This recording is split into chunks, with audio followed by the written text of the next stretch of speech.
You should be able to take them, just pull them out of the stand if you want, I guess. Welcome to Kentucky. We thank you all for coming. Thanks for having us. We appreciate everything you do, and we're happy that you're here, like I said. Is this your first time in Kentucky? Yep. Yes. The big Kentucky girl. You all haven't gotten hung up in the distilleries yet either, though, have you? No? Tonight. I know, we wouldn't be here. Well, there are probably a dozen or so within about a half-hour drive, so you can get in trouble if you're not careful. Good to know. So, I guess, how did you all get involved in the Roswell project? Auditions. I was in North Carolina and I read the script, and so it took me a while to get back to Los Angeles to meet with David Nutter and Jason Katims. Allison Jones was casting it, and by the time I got back to LA, I was really, really sick. I was like, my brother had to drive me. I'd been sleeping all day, and so I really wasn't quite sure how the meeting had gone.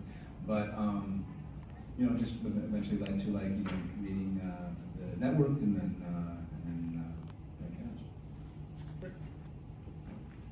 I auditioned for Colin's role on the show originally, for the role of Alex, and then I didn't get it. And, but then Allison Jones brought me back for obviously for Kyle, but like I auditioned a lot for it. Like, yeah, it was like many more steps back then. Like there was like so many more hoops to jump through. And yeah, I remember seeing some like people that I was like, you're more well known or whatever, or like you're like, I don't know. It's like we had to audition and see people that I have no idea how I got it. When I was like, I recognize you, but like lucked out. Yeah. Mine started up in Canada with David Nutter. He had done Disturbing Behavior up there, which I was a part of, and he liked a bunch of actors up in Vancouver, so he wanted to make sure that they spread the casting net up there. So I got the chance to audition up there a few times, and I initially auditioned for Max, and me and Carly Pope from Popular, at the time she got it a little later, we read together for Max and Liz a few times up in Vancouver, and I kept asking to audition for Michael, and they wouldn't let me. And then when I got down, and then I got the call that I was going down to LA to test for Max. The night before I was set to test, I believe Nutter called me, and he said, "You're reading for Michael too." And I said, okay, great. And that's the one I was kind of, I had been preparing it, because there was something about him. And so when I went down to LA, I went in for Max first, and got to get the nerves out. You know, you're still obviously very nervous. It was very new to me. So I got to kind of have a test run doing Max, and screwing that up. And then getting to go back out and go, okay, now you get to come back in for Michael in a little bit. And by that time, the nerves are, they're kind of gone.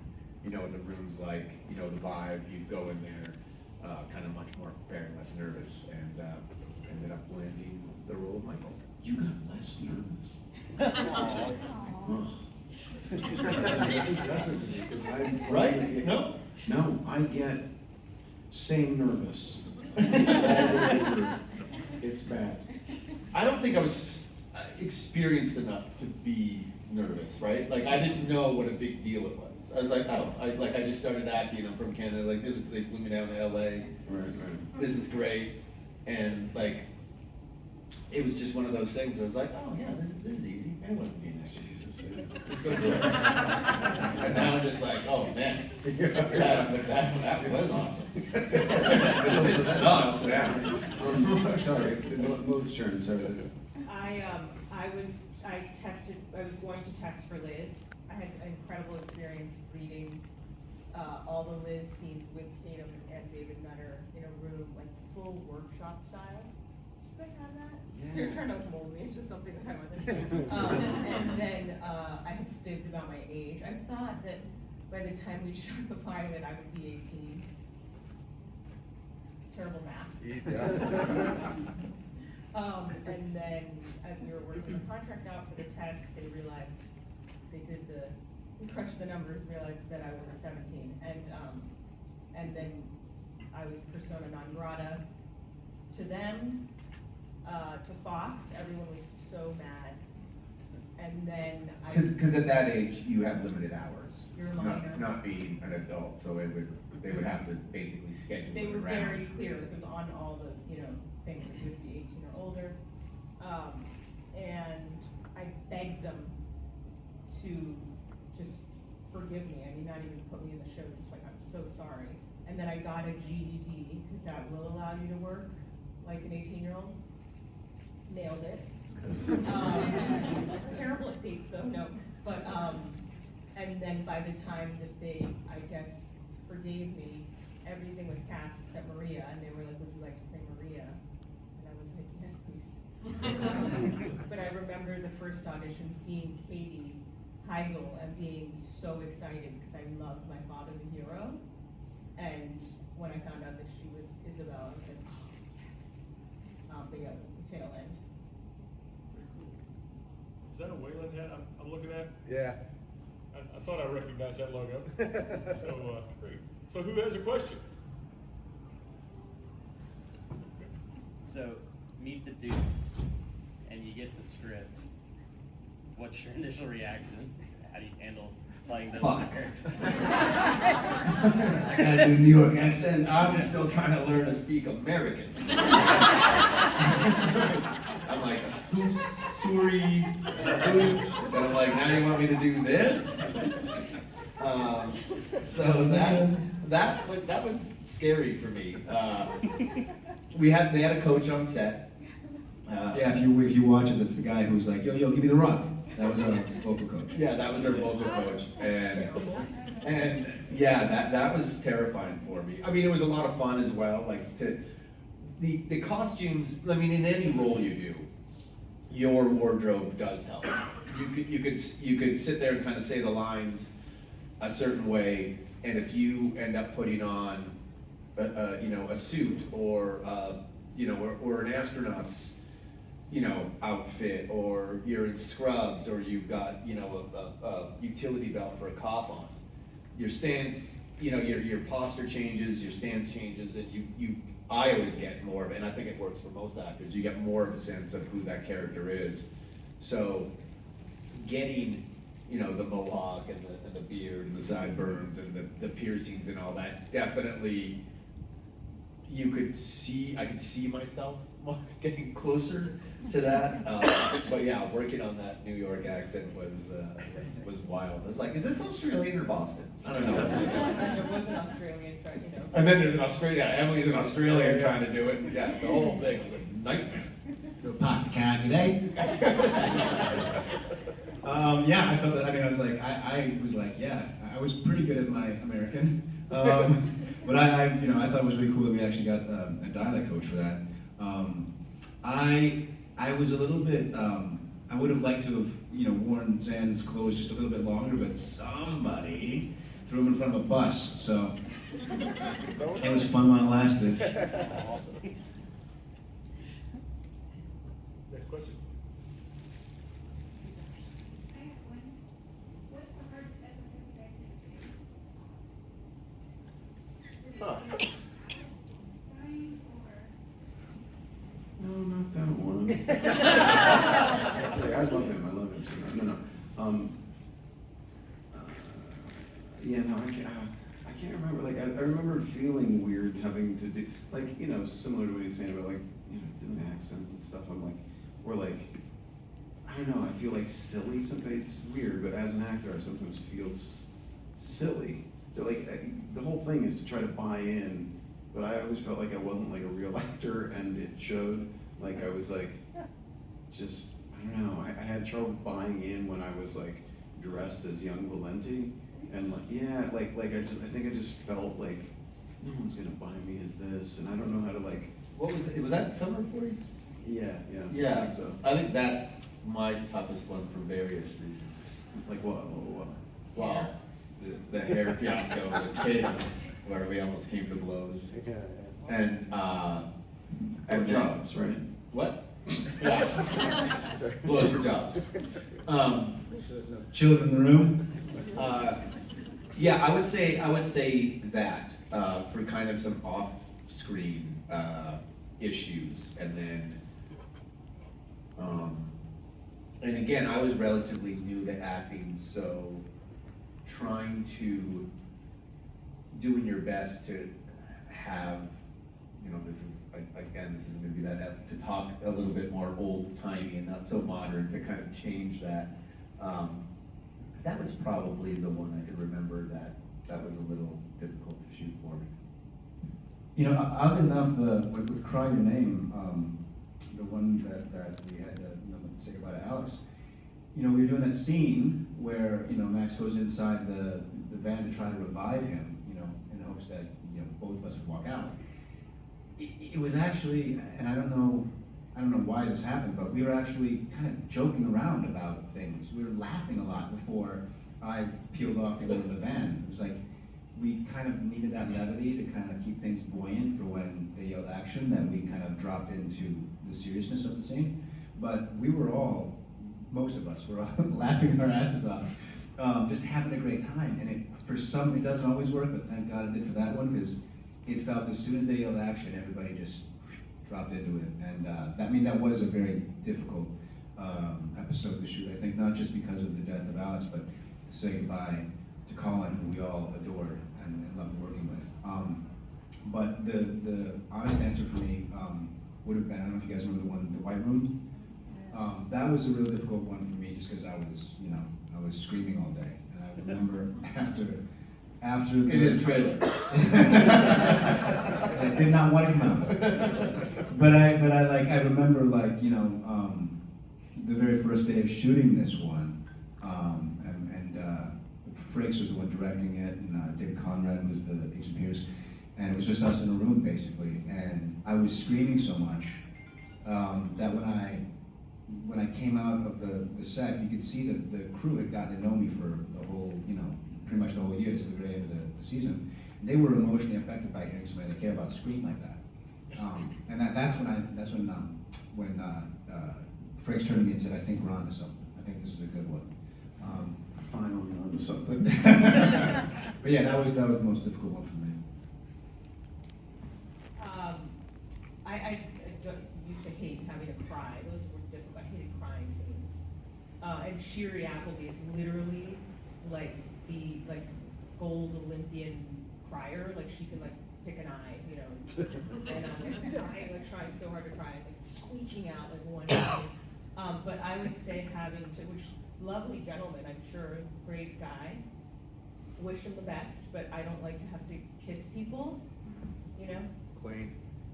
And so when I had to do that kissing scene, I was like, I think I'm gonna quit acting. You know what I mean? Like, some stranger just put his mouth on my mouth, and I got paid. Really hard. Awkward. Yeah, so I was truly like, what can I do? Suddenly I was looking at that GET a little differently. But yeah, that was really, that was hard. Poor guy. Why'd you have to name check him? I'm gonna like him. Yeah. I love kissing. Next question? So, if you had those three girls, Lisa, what's your favorite episodes? What's our favorite? What is your favorite? Like, if you have one you like the most? To shoot or how it came out? Either. Yeah, 285 South. Were you waiting for me to say? I was. I've changed my mind. Say it together. Ready, something, I'm doing one. Yeah. 285 South, and also I feel like, Summer of 47 was fun, for me at least. That was fun. Sorry. No, it was still fun. Yeah, it was like. I mean, you know, yeah, but I enjoyed confrontation. But back then, it was still, I'm a little better. Go. Well, I was one of my favorite ones that I've discussed before, so forgive me if you heard me say this, was Blind Date with Nick. That's gonna be my So answer. good. Yeah, it was so much fun to like see that dynamic between the two, perceived rivals, and how they both kind of went up against Doug Shallow, and we were actually in New Zealand, and we came across a store that said Mecca, because we called his bedroom Mecca for some reason, but we got a picture of that outside the store. But it was also there's the funniness and the levity of those moments with Nick were balanced out by the end of it, which I think was one of my favorite lines, and I've said this before, was with Liz when I'm telling her that she's just magic when I see her, and then she says it's going to be normal, and he says the line, what's so great about normal. That's always been something that I really, really loved. I don't have any memories of anything. But I like that episode, and I just vaguely remember some of the moments from that. But is that the one? So now I'm going to prove that I don't remember much. The one where I get drunk. Yeah. Yes. Okay, you probably heard me tell this story a bunch of people. I got actually drunk because I've never been drunk before, and I didn't just get actually drunk like before shooting it. I mean, I was drunk in what's on the screen. Were you actually? I never asked you this. Were you actually drinking during the scenes? Was that like actual alcohol in the flask? Oh, I don't remember. It might have been. Just say yes. Yeah. So having never been drunk before, I got like a bottle of vodka, and I thought like, I need to be, because they were taking so long to get to me. You footloose and fancy free. Yeah. But so I was like, I need to be drunker than I need to be so that it can wear off a little bit over the course of the night. And I was like, I didn't know about like limits. So I just drank half the bottle. And You're like, I don't know why I don't remember it. Yeah, So you did that for the rest of the 3 seasons. I was going to say, you must have kept that going because it just kept on improving. I thought that I was like pulling it off. I thought like nobody really knows, except wardrobe had to keep coming up and giving me my gloves that I kept dropping. Because it was so cold, they like gave us gloves to wear between takes, and they'd be like, "You dropped your gloves again." So yeah, I feel like it's pretty obvious probably. Jason, do you remember him? Like, do you The smell of his breath? Was he behaving a different way? I was just using it. Just let me inhale the fumes. No, I want to know the answer to that too, though. Yeah. Could you tell that I was drunk? No, I mean I couldn't tell that you were actually drunk. I thought you were just doing a really incredible job. I will say later, when I saw it, I was like, oh, that wasn't fucking worth it, because it just seemed like I'm pretending to be drunk. Because it wasn't like an authentic, because I'm still kind of doing an over the top. Like honestly, even when I was doing it, I would remember feeling like I'm still doing like the kind of broad cartoony drunk like thing, and that's, I don't know, I was like, it wasn't, because I barfed later that night. Okay, full disclosure. Yeah. You told me you'd been drinking halfway through the night. You're like, I've been really drinking. With the high pitch. So the person who kept giving you the glove back was me. Sounds like you got the full experience. Next question. What was the most physically demanding episode that you did? Like when you and Colin Hanks were being dug out of the cave and it's pouring down rain, or the hot weather, or what was the worst one physically? I mean, Fraturdays were fun, but they wear on you. They wear on you after a while. So So Fridays were called Fraturdays because you always shot into Saturday. So essentially, Monday you start at 6 and we would shoot about 14-hour days and we'd go till 8. So then, as we're actors get a 12-hour turnaround. So Tuesdays starts at 8 and then you go to 10. Then Wednesday you start at 10, you go to 12. Thursday you start at 12, you go to 2. And Friday you start at 2 and you go to 4-ish. Right. And obviously they try to start as early as can with actors, but we would consistently be, and Fridays were usually not on the studio. We would be out in Covina, we'd be on location at the caves or the Vasquez Rocks or whatever else. And so I'm working that whole week and then driving home at 4 in the morning, an hour drive to get there, and then sleeping all day Saturday, and then trying to figure out how you're gonna, do the laundry, pay the bills, buy groceries, whatever else between that Saturday, quickly Sunday, because then Sunday you're up at 5 in the morning getting ready to shoot 6 again. So those were, I don't know what episode per se, but yeah, but you also get, you get that second wind, the giggles, sitting in Bob the Jeep, you start getting a little delusional and everything else, and you're out there in Aqua Dulce and whatever else, and getting a little silly. So they were also fun, but that was those were a little bit of a trek. I can't remember most physically demanding, but I remember something physical that happened. I injured one of our stunt guys because it's the forgive me Buddha, but I'm gonna kick your ass moment. That guy, he charges at me and I'm supposed to just get him, punch over and get him on my shoulder and flip him. Like I fucking did it wrong or something. And he, and the poor guy I think he landed on his shoulder or something, and I don't know if he dislocated or he just hurt himself, and it was I don't know, I'm just always well, get somebody else to do it. I didn't ask if we throw it into the thing. But no, I get why they need the camera on me. They want to see, they want to see the actor doing it, but I felt really horrible, felt really responsible. That was the only. We said it looked brutal. When you did that, we just. Not on me, just on them. Yeah. I was fine. It was how'd that guy not get hurt? Oh, he died. This much no, we have a lot of it. No, he was great. I mean, aside from the White Room, that was very, I think just physically exhausting, vocally exhausting, just everything exhausting. I ended up losing my voice. I've never asked for a day off on Roswell, and I even when I was sick. And I won't start now.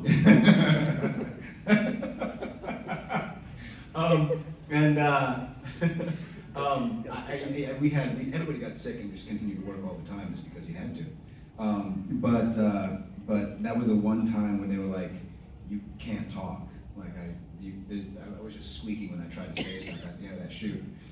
So they actually gave me the day off to try to recover a little bit. And then I would also say, aside from all the running we did, because we did a lot of running. Yeah. Especially when you think about, I think it was the second episode of season 2, Ask Not, I'm running down these streets of West Covina in the middle of the night. And it was cold, so my body would get warmed up by running and running and running, but then when they had to turn around and go to another location, my legs started to seize up, and I was trying to hobble through the streets to make it look real. And on this, one of the most taxing things of this thing was in the episode in the 3rd season, Busted, when Max jumps into the lake and says, come on, we'll tell our children about this, Liz, and then he kind of goes down in the water. Cut to in Michael's apartment, I'm wrapped in a blanket, and he's Michael is slapping Max in the face to tell him to snap out of him. And it didn't feel quite real, and I remember saying to Bren, no, go ahead. And he starts, trying to take my face off. He's hitting me so hard, and we're all trying to keep it together. You can actually look on it online on the bloopers. we all just broke and started laughing our asses off, and I think the line was, "I'm fucking smoking his ass." Yeah, I hit him pretty hard. Oh. That's love. The running was, I mean, I never had to run as much as Max, but even just a little bit that I did was tough, especially because we were always in heels. But I remember us doing, and I'm so sorry, I don't remember what episode this was. We did an episode where we're all standing in Vasquez Rocks, and we're kind of like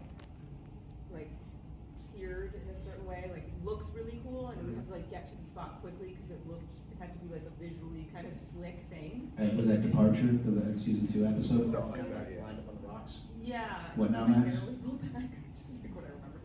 But I was in, heels, trying to get up, and I remember making you, like, I just basically made it your problem. Because it was truly like rocks, like steep rocks, things like that you're trying to look cool, and you're about to bite it. That was what was always challenging. I swear, I'm not like a klutz, it was just hard. Yeah, that reminded me, I broke my wrist playing hockey, and Yeah, you I- had to shoot. yeah, I had to shoot. So I broke this wrist. So when I got up, I got in a fight in hockey, and I was playing while we were shooting. Should've seen the other guy, he's fine. Yeah. But my fingers were touching my elbow when I got up. And so I remember going to the hospital. Yeah. No, it hung straight down. Like, Got it. See. And Majandra met me because we were dating at the time. She met me at the hospital, and I was supposed to be at the game tonight. yeah. And the first guy did X-rays, and he's like, "Yeah, no, I don't see any broken bones." And I'm just like, "Yeah." I mean, I was like, "We gotta go." I think Wasn't I'm like gonna this need a second opinion on before. this. And so then the next doctor comes in, and he looks at the X-rays, and he goes, "Oh shit!" And I'm like, "Oh, that's yeah." And he's like, "Yeah, that bone's supposed to be there. That bone's supposed to be there. That bone's supposed to be there." And they had to schedule me, so I needed surgery on it. And I said, "Well, I can't do that because I think I had 1 or 2 more days of shooting." And so they just wrapped it up, and I think it's the last episode. Me and Katie had flashbacks of the baby, and I got to push it in the swing. And if you actually look, I think I got a jean jacket on, and you can see my cast in the jean jacket, and it hurt so bad because it was so. I mean, it was like obliterated. So a cast, they couldn't put it in a cast. They didn't want to put it in a cast, so they just kind of wrapped it up, and it was for about 2 days. Then I had to shoot with that, and then do surgery after. So that was like. Yeah, I think people don't understand that you just don't stop for anything. Like nothing. Like you had a baby, like a C-section, like you're in there, like, You're not allowed to get sick. Like, yeah, it doesn't exist. Exactly. You just have to power through. Yeah. Yeah. Next question. Were you all happy how the show ended and the path they took your characters on? I wanted more seasons, and I was sad when it ended. Could you speak up just a little bit, please? Oh, I was asked if you all were happy how the show ended and the path they took your characters on. Sorry, one more time. I'm soft-spoken. I think we were all, looking for more time with each other and more time with the characters. It was, definitely sad to see the show come to an end. But, as far as for Max and Liz, the fact that they did finally get married and, hopefully are living on some desert island somewhere and, not having any problem with the FBI or anything like that. Hopefully that was what I could hope for. But I definitely would have liked to see more time with them. Yeah, I would have preferred, obviously, more episodes. But having said that, and they wrapped it, I think we wanted to wrap it up, or the showrunners were asked to wrap it up a little prematurely. They had some other ideas, and, told you're not going to be picked up. You kind of fast forward things a little bit. So that's obviously unfortunate for any show, and that's not uncommon. But for my character specifically, from the pilot to the very last episode, I think, was, you know, awesome. Writers did a phenomenal job with Michael, and I don't think I could have asked for much more other than, you know, more seasons. Yeah, I mean, it's, you know, of course you don't want it to end, and endings are hard, no matter how much time you have, I guess, to put it together. But yeah, it felt abrupt, and it would have been nice to have a little more happen. But what are you gonna do? I mean, I'm glad that we got it, I think. Yeah. You know? Yeah, I mean, I agree. It felt abrupt, and but you know, I loved getting to work with everybody. I loved, yeah, I don't know. I don't know what my character like. He felt conceived of as more of a kind of bully or something in the beginning, and then it just kind of settled into this different place, and so it was a fun. I don't know if it was designed that way because I haven't read the books, but it felt like a fun little arc for him, and that now he's, you know, so I don't know, it was kind of satisfying in a way, and there's also something nice about like the final moment that I had with my dad and stuff. So, you know, now I just get asked all the time, like, what do I think my powers would be? I'm like, I don't know.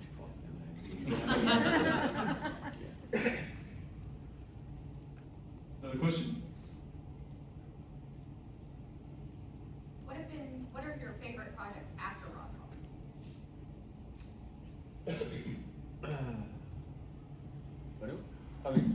The Boys.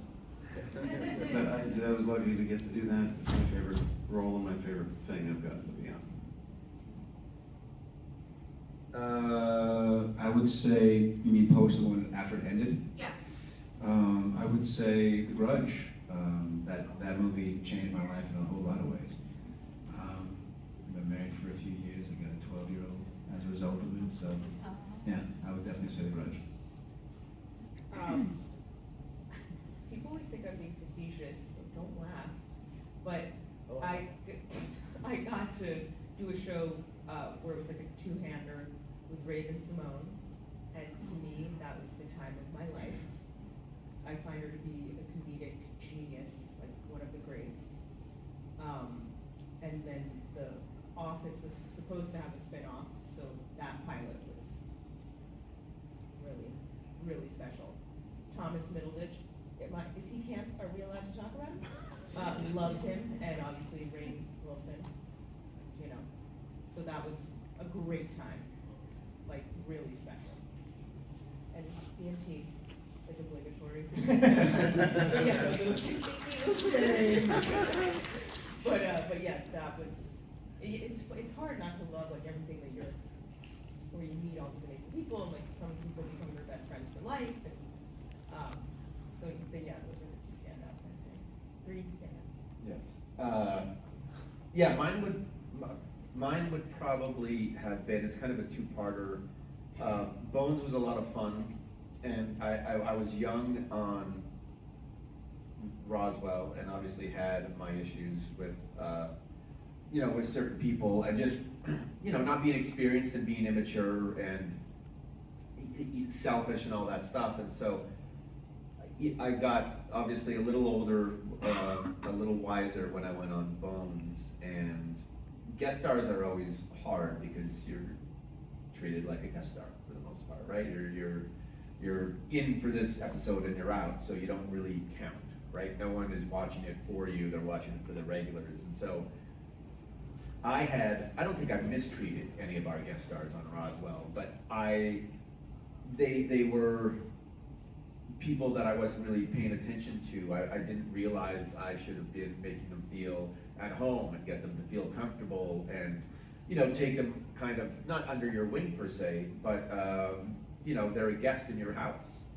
And I treated them like a stranger in my house, as opposed to that. And so when I went on Bones, that cast treated me as if I belonged there.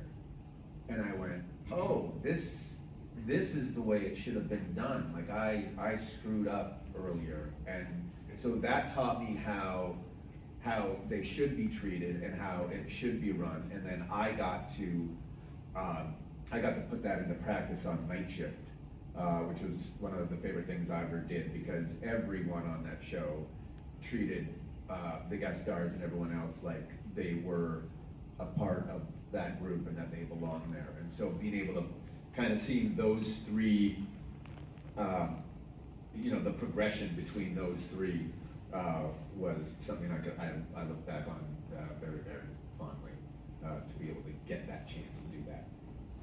I will say, I did an arc in Chicago PD, and they did that for me as well, and it was huge. Like, especially, there's a guy named Leroyce Hawkins on it who plays a character named Pat Water, and he did a thing that I was like, oh, I wouldn't have even done that. And I'm not even sure it's still, he just gave me his number and insisted I call him and that I hang out with him, and from day one.